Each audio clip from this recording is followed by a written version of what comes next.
Como o Levi disse, a gente vai prosseguir nos estudos. E hoje nós vamos ler Lucas 4. Eu gostaria que vocês lessem comigo.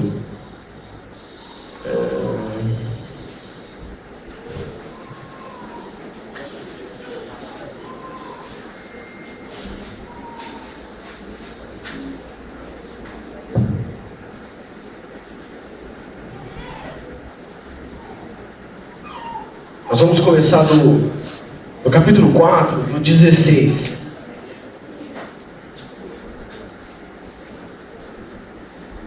Então, Lucas 4, capítulo 4, versículo 16.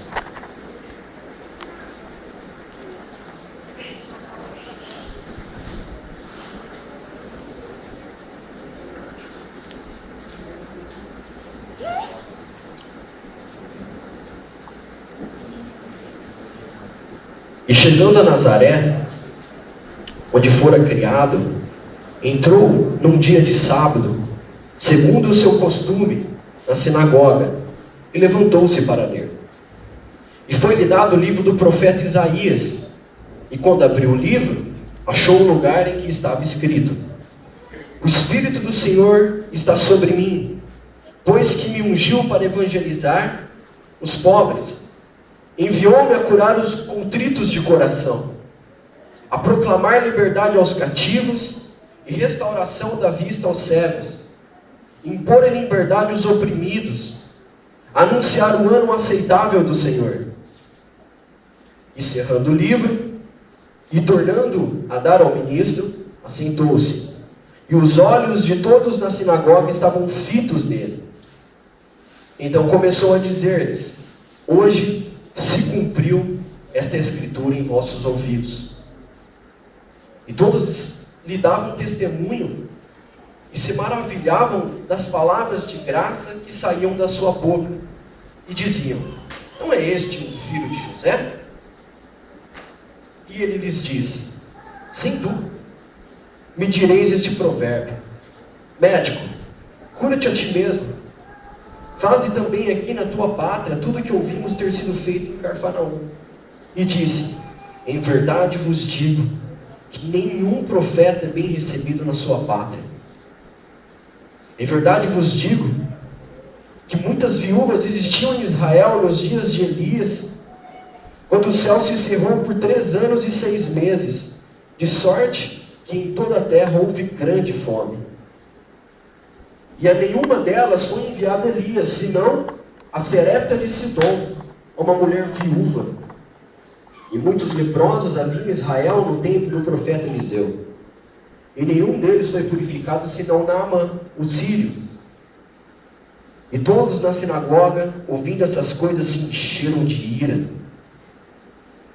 E levantando-se, o expulsaram da cidade e o levaram até o cume do monte, em que a cidade deles está ficada, e para ali o precipitaram. E ele, porém, passando pelo meio deles, retirou-se.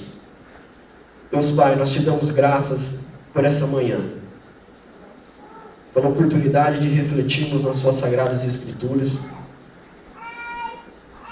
e podemos nos reunir como igreja, em comunhão com nossos irmãos, para cantar louvores e prestar culto ao Senhor. Te dou graças por esse dia e por essa manhã, pelas oportunidades que o Senhor nos concede. Amém. Nessa narrativa de Lucas 4, Lucas começa narrando um momento que da tentação de Jesus no deserto. Ali no deserto, Jesus sofre uma grande tentação em que o diabo faz com ele. E ali, no deserto, esteve em questão uma coisa muito importante. Ali, no deserto, o futuro da humanidade estava em questão. Porque Jesus é o cabeça da nova humanidade. E ali o diabo o tentava, fazendo com que ele se abdicasse da sua natureza humana e fizesse aquilo que ele ia dizendo que diz respeito à divindade de Cristo.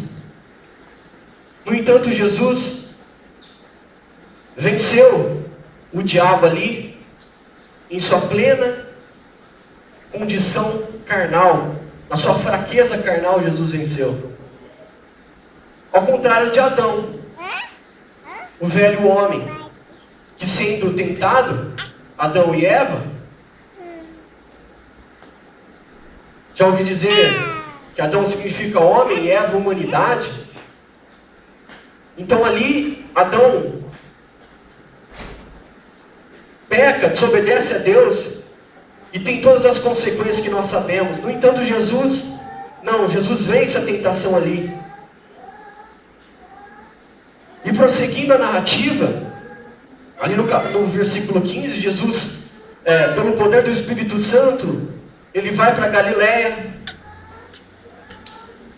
ele vai nas sinagogas, continua pregando, operando seus milagres, e a fama de Jesus vai se espalhando por toda aquela região. Todos vão sabendo que aquele homem operava milagres, que ele pregava com autoridade. A fama de Jesus ia se espalhando. E Jesus vai para Nazaré. Nazaré é a cidade onde que Jesus cresceu, ele nasceu ali. Ele viveu ali com sua família por um bom tempo. Então, as pessoas ali de Nazaré conheciam a família de Jesus, conheciam José, conheciam sua mãe Maria, conheciam todos eles. Ele era um homem conhecido daquela cidade. Ele entra na sinagoga como um mestre visitante. Ele posiciona-se em pé para fazer a leitura, que era algo comum na rotina da sinagoga. Qualquer homem poderia solicitar, poderia pedir para fazer a leitura. Jesus entra como um mestre visitante, posiciona-se para ler, e ele lê. E como nós lemos aqui,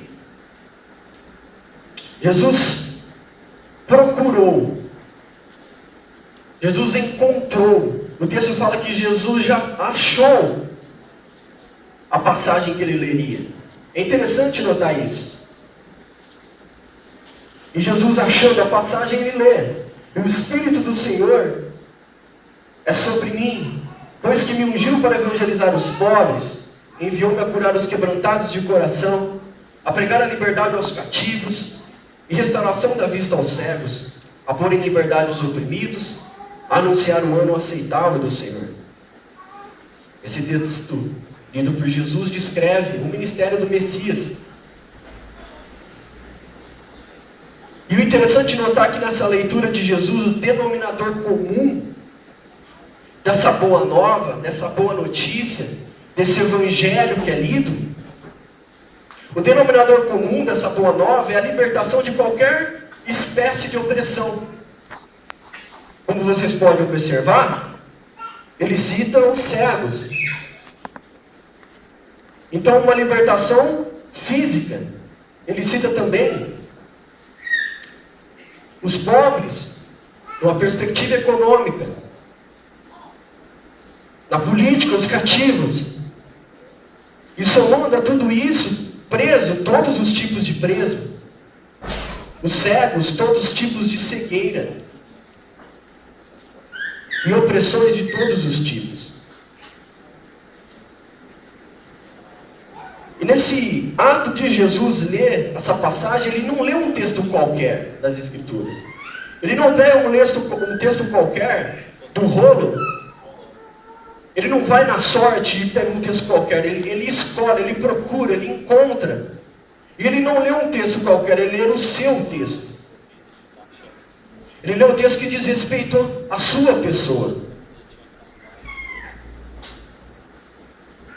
Quando a gente lê aqui, o Espírito do Senhor de Deus está sobre mim. Esse profeta aqui que fala nesse texto, é um profeta anônimo. Nós que conhecemos as Escrituras, nós sabemos que diz respeito a Jesus.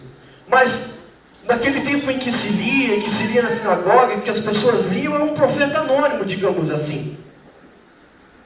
E, no entanto, quando Jesus lê, ele, o eu desse texto, o profeta desse texto, ele lê com autenticidade. Ele lê e ele dá todo o sentido para o texto. E é por isso que ele diz, depois, que esse dia se cumpre ao ler esse texto.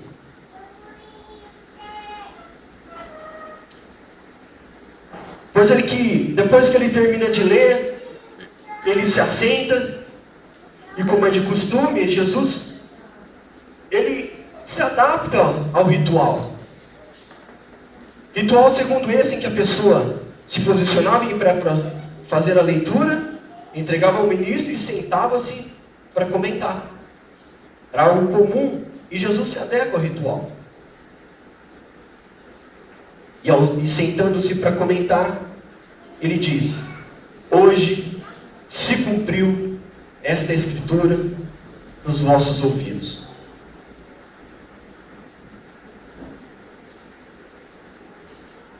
Hoje se cumpriu esse novo tempo.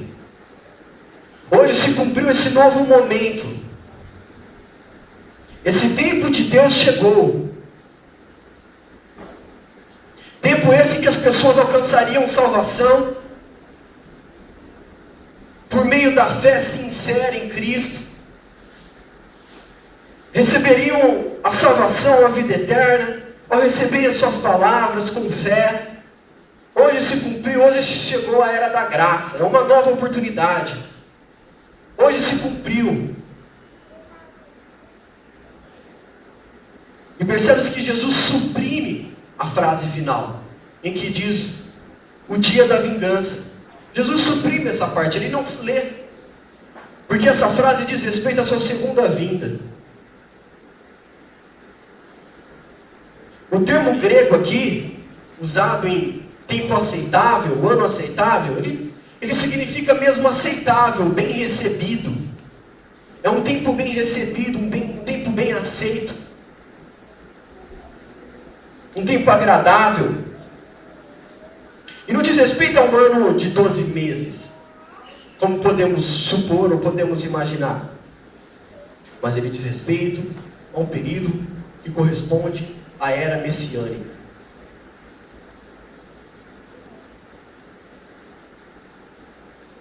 É interessante notar que Jesus ele faz uma auto-apresentação pragmática. Jesus faz uma auto-apresentação pública aqui. E para a gente entender nesse contexto, aqui, nesse momento que Jesus diz isso, começa a ressoar a voz do Messias.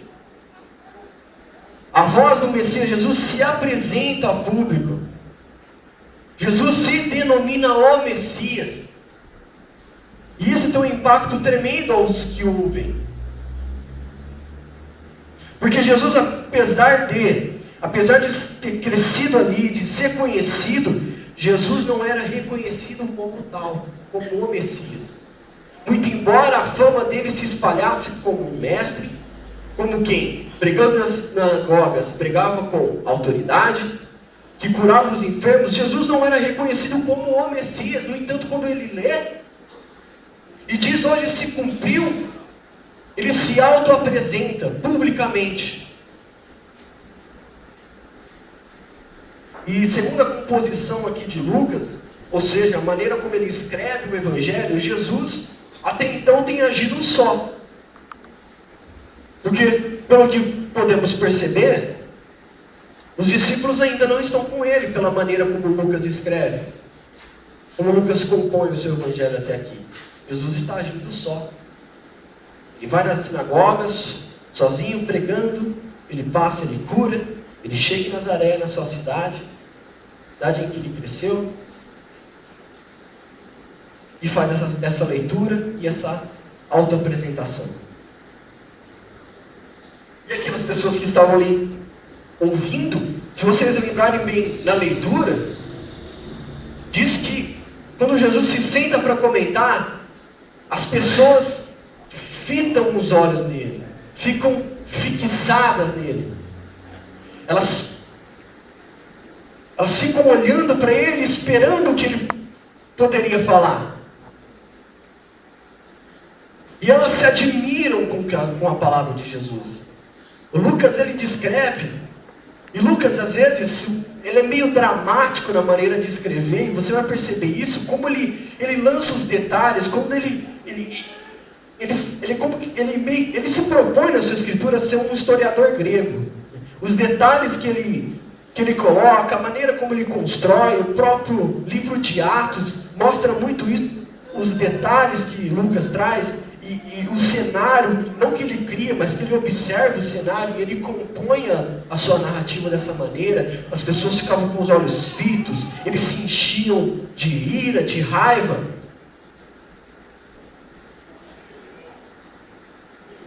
E as pessoas, nesse momento, elas ficam admiradas porque, diante de tal revelação, a expectativa acerca desse tempo de libertação do seu povo, os deixa uma expectativa. Essa expectativa começa a fluir dos corações deles, desse momento, dessa libertação que viria para o povo de Israel, desse Messias que viria. Eles ficam admirados com essa palavra de Jesus. Imagine que Jesus, quando ele fala isso, é uma notícia sensacional. Ela tem um impacto assim tremendo.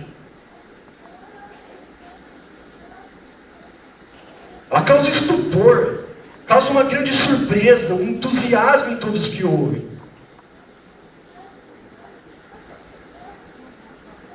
Imagine que, como aqui hoje na manhã,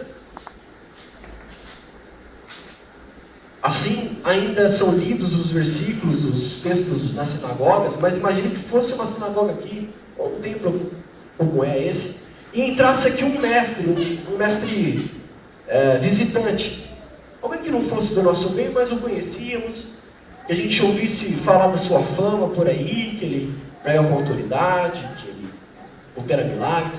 Imagine que alguém semelhante a essa característica entrasse aqui,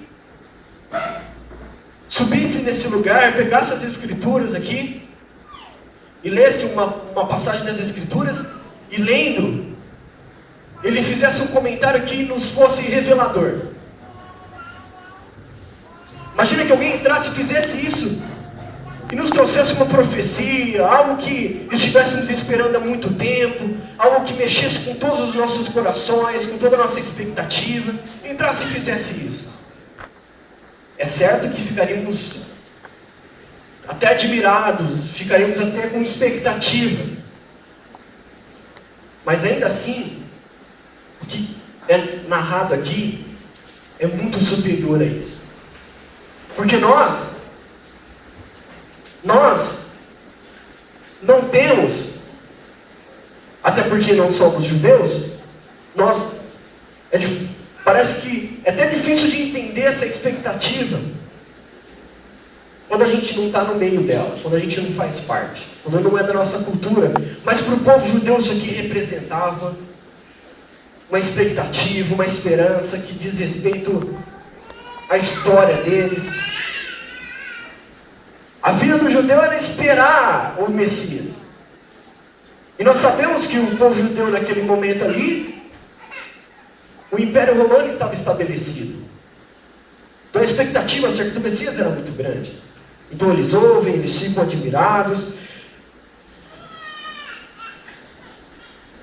No entanto, logo após isso, surge uma dúvida, uma questão entre eles. Ao mesmo tempo que se admiram, eles param para pensar por um momento e se questionam.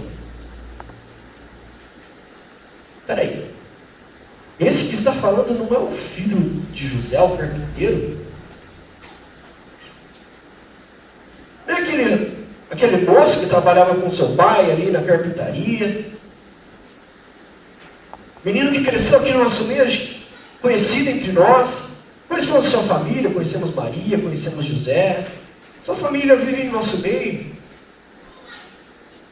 A dúvida praticamente ela surge dessa seguinte maneira: poderia o filho de José ser o Messias? Esse homem comum do interior aqui, ele é um carpinteiro, ele é filho de José, eu conheço José, ele mora ali. Poderia? Surge essa questão então. Eles começam a se questionar, e Jesus vendo isso, como está escrito, assim como está escrito no Salmo 139, a palavra nem me chegou à boca, e já o Senhor a conheces. Semelhante a esses salmos, Jesus se antecipa, vendo que eles estavam se questionando, se antecipa e diz: é certo que citareis o provérbio. E como a gente viu no provérbio, médico, cura-te a ti mesmo. Faze também aqui na tua pátria tudo o que ouvimos ter sido feito em Cafarnaum. Jesus se antecipa ao questionário deles e diz: é certo que vocês pedirão a mim que tudo o que vocês têm ouvido a meu respeito seja feito aqui. Seja feito aqui no teu meio, na tua própria pátria, na tua nação.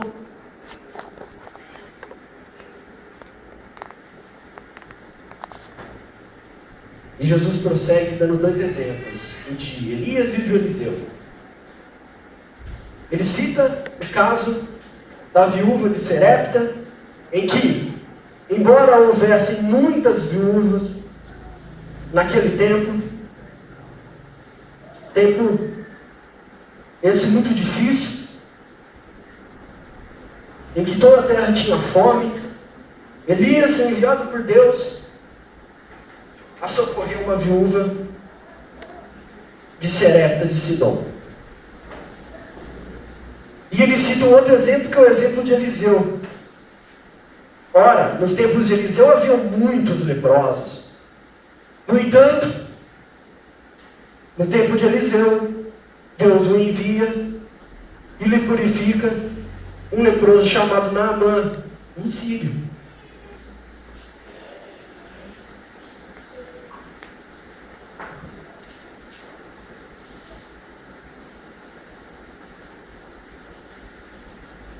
É interessante notar que,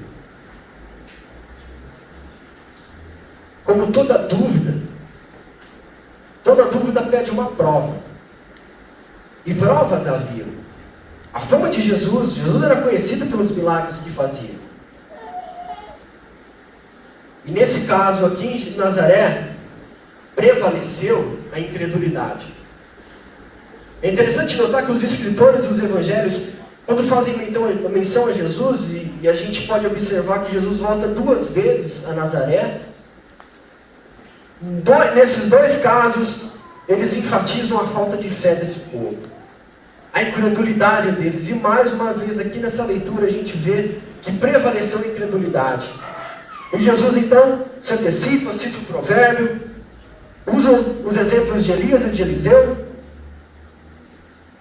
E nós podemos usar o exemplo de Elias e Eliseu, sendo Deus enviando seus profetas em exercício de misericórdia e graça com gentios, com pagãos. Deus estendendo a sua graça a outros povos, e não a judeus. Ele cita esses 2 casos, e nós podemos nos perguntar, mas por que nos tempos de Elias e de Eliseu foi para outros povos? Sendo que em Israel havia muitas viúvas, nos tempos de Elias havia muitos leprosos. Por que nos tempos desses 2 profetas a graça foi estendida para outros povos? Por que ela foi concedida para os de fora? A leitura do livro de Lucas ela é bastante reveladora. Se você ler o livro todo, o evangelho todo, a maneira como Lucas compõe, Lucas destaca o caráter universal do evangelho. No capítulo 3 da genealogia, se você pegar para ler, ele remonta a Adão. Ele vai na genealogia, ele vai indo até chegar em Adão. Ele demonstra esse caráter universal do Evangelho, e a sua pregação se abre para outros povos. Se abre aos pagãos. Espero que estejamos entendendo toda essa situação. Jesus pregando para nazarenos se questionando se poderia este, o filho de José, ser homem comum, ser o Messias. Jesus se antecipa o questionamento, cita o provérbio, cita exemplos de 2 profetas sendo usados por Deus, estendendo a sua graça e a misericórdia a outros povos. Lucas estendendo o seu evangelho, mostrando o seu caráter universal. E nós sabemos, irmãos, que quando Jesus diz que, depois de usar esses exemplos, que o profeta na sua casa não é bem recebido, na sua pátria não tem honra, nós podemos notar, e é certo isso, que quando estamos familiarizados com uma situação, quando estamos familiarizados com uma determinada coisa, isso não nos mexe tanto. Eles estavam familiarizados com aquilo, com as notícias de Jesus, o conheciam, sabiam que ele morava ali, ele morou ali, ele viveu ali com a sua família. E é certo que quando estamos familiarizados com determinada situação, a gente perde as oportunidades que nos são concedidas. Nós deixamos de aproveitar essas oportunidades. E a reação diante desses exemplos que Jesus usa é imediata, ela é instantânea. É uma reação de indignação. Aqui na leitura a gente viu que cita que eles ficam irados. Eles ficam indignados com o que Jesus fala.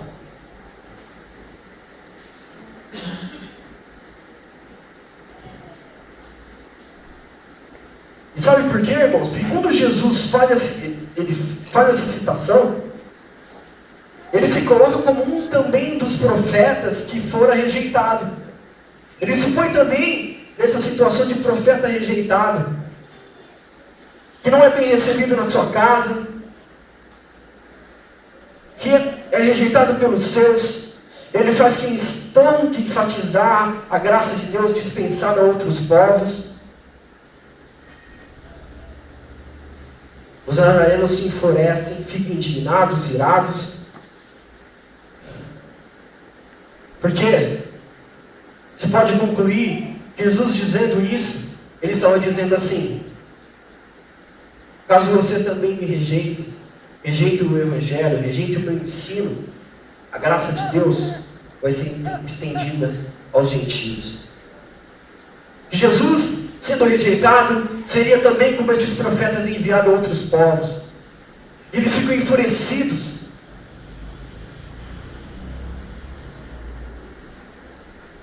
Então intentam contra ele e procuram matá-lo. Nós não podemos negar que o Evangelho é chocante. Ele choca, ele é provocador, ele mexe com as pessoas, ele mexe com o ambiente, ele mexe com as nações, ele mexe com os reis, com os poderosos. Porque o Evangelho ele tem dimensões. Nós somos cristãos e nós entendemos o Evangelho e muitas vezes achamos que o Evangelho diz respeito a nós povo de Deus. Mas o Evangelho ele tem implicação. Ele tem diversas implicações e nós vamos entender isso. E tanto mais chocante, maior reação provoca. E nós vemos aqui que eles ficam indignados, que eles ficam enfurecidos e querem matá-lo. E o que era mais essencial naqueles dias que não havia do Messias? E não é à toa que eles ficam, quando Jesus senta-se e comenta, eles ficam admirados com aquelas palavras. Hoje se cumpriu esta palavra nos seus ouvidos. Isso mexe com a expectativa expectativa daquele povo, e no entanto, quando eles ficam se questionando se poderia aquele homem comum ser o Messias, Jesus vem e cita exemplos da graça de Deus sendo dispensado a outros povos. Porque os judeus, os israelitas estavam sempre negando a história, a leitura bíblica, a gente vê o quanto os israelitas, quanto o povo de Deus trocou Deus por outros deuses, trocou Deus pela idolatria, pelo pecado. A gente vê quantas vezes Deus envia os seus profetas e o povo não ouve, não os ouve, não dão ouvido.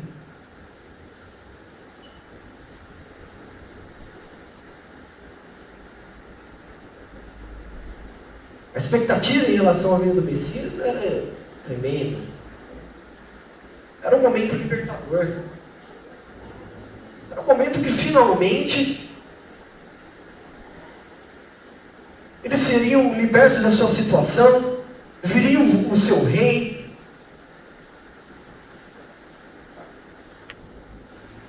E que, talvez proporcional nesse momento, a essa expectativa da vida do seu Salvador, a rejeição foi também extremamente chocante. As palavras de Jesus soaram muito ruim nos ouvidos daqueles homens. E vocês percebem a reação dos nazarenos? É de uma bipolaridade estonteante. É um negócio que nos deixa até confusos. Porque num momento eles ficam admirados e no outro eles ficam irados.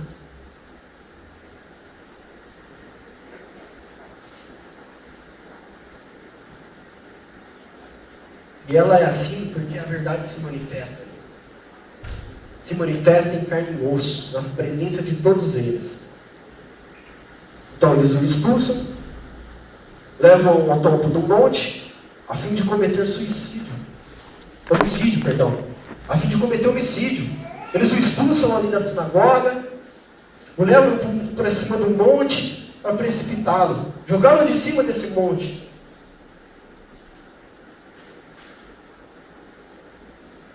Mas nós sabemos que não era a hora de Jesus morrer.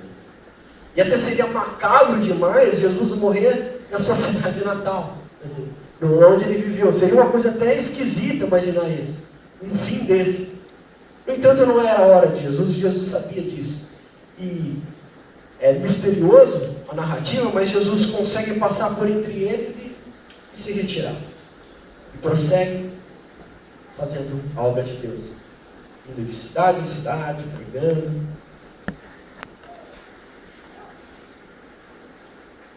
O que nós podemos aprender com essa leitura, além dos comentários feitos aqui? Eu sei que nós não estamos muito acostumados com esse tipo de pregação expositiva, até porque não é da nossa tradição, a maioria das igrejas que nós viemos. Mas seja uma pregação temática, seja uma pregação expositiva, seja uma pregação biográfica, o que importa é o seu conteúdo, a maneira como é transmitido e a coerência com o Evangelho. E eu me pretendi aqui fazer essa leitura e refazer essa leitura junto com vocês para aprendermos e entendermos aquele momento, aqueles dias, e entendermos toda a implicação do Evangelho e tudo o que ele significa para toda a humanidade. O que significa para nós, gentios, nós que não somos judeus, e a graça que nos foi concedida, dispensada. Nós podemos aprender nessa leitura que, como os discípulos de Cristo, esse é o Evangelho que nós devemos levar. Evangelho provocador. Evangelho chocante. E ele o é assim porque o Evangelho ele entra no âmago das coisas, na essência das coisas, das coisas mais importantes. Nós não lemos? O Espírito de Deus está sobre mim.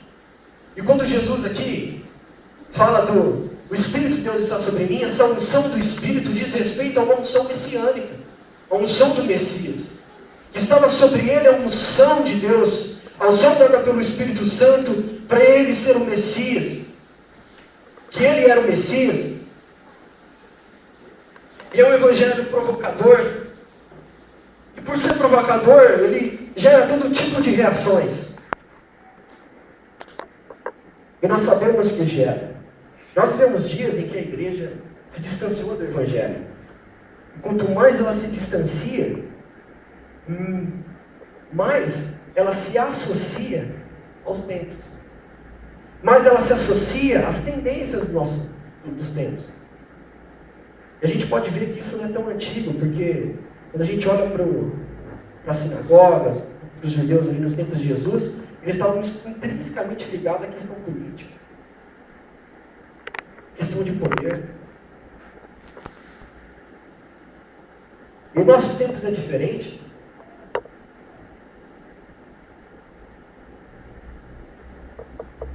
O que nós temos feito em relação ao nosso país, ou à nossa convivência do dia a dia?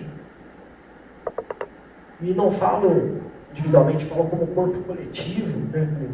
Como a igreja no seu todo. O evangelho é provocador, ele gera reação, ele gera indignação. E esse é o evangelho que nós devemos levar. É um evangelho esse, que justamente por a sua excelência, ele provoca reações, principalmente por suas implicações espirituais e práticas.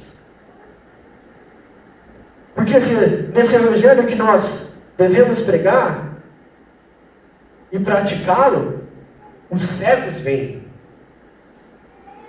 os coxos andam, os corações são curados, os pobres, eles são assistidos, eles passam a ter dignidade, a ter esperança na vida. Os presos são postos em liberdade e os oprimidos são libertos de todo tipo de opressão. Se você ouviu bem e entendeu bem, esse evangelho sendo pregado e praticado, ele vai entrar na essência de cada ponto da nossa sociedade, de cada